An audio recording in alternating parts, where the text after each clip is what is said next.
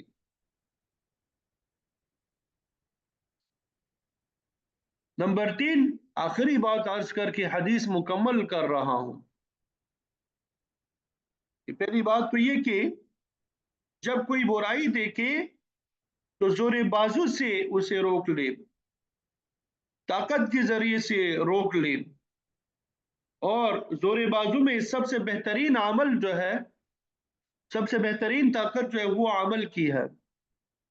دوسرے نمبر پہ زبان کے ذریعے سے روکے، اور زبان کے بارے میں بھی بتایا کہ وہ بھی نبوی طریقے کے مطابق استعمال کرنی ہے۔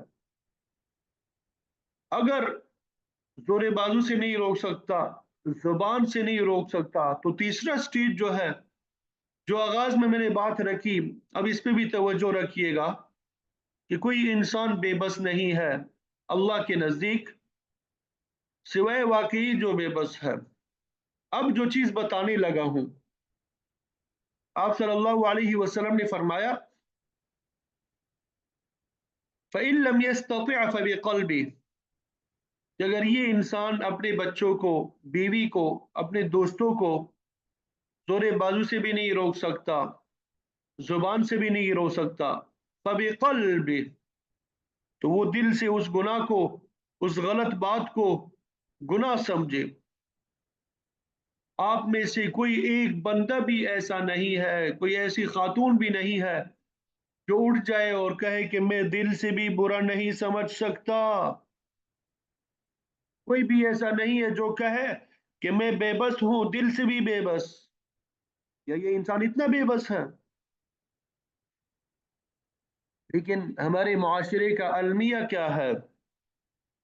آج گھروں میں ماں بیٹی ہے، باپ بیٹا ہے، گناہ کی چیزیں دیکھ رہے ہوتے ہیں گھروں میں، نہ باپ کے دل میں ہوتا ہے کہ میں گناہ دیکھ رہا ہوں، نہ ماں کے دل میں ہوتا ہے کہ میں گناہ دیکھ رہی ہوں، نہ بچوں کے دل میں ہوتا ہے کہ ہم گناہ دیکھ رہے ہیں۔ تو یہ والی بے بسی اللہ کے ہاں قبول نہیں ہے۔ گھر میں گناہ ہو رہا ہو، بچہ جھوٹ بول رہا ہو، بچہ خیانت کر رہا ہو، اولاد سود کھا رہی ہو، والد سود کھلا رہا ہے، اور بچہ اپنے ذہن میں یہ بھی نہ رکھے کہ ابا جی برا کام کر رہے ہیں۔ اولاد یہ ذہن میں تو رکھ سکتی ہے نا، بیوی یہ ذہن میں تو رکھ سکتی ہے نا کہ یہ برا کام ہے، اور یہ کم از کم درجہ ہے کہ انسان برائی کو برائی تو سمجھے۔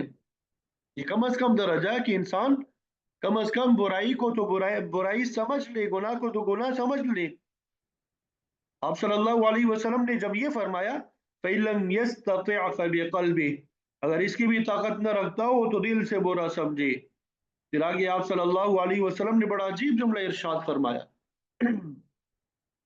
وَذَلِكَ أَضْعَفُ الْإِيمَانِ، اور یہ ایمان کی کمزور ترین شکل ہے۔ ایمان کی کمزور ترین شکل ہے کہ انسان برائی کو برا سمجھے، گناہ کو گناہ سمجھے۔ اس سے ثابت کیا ہوا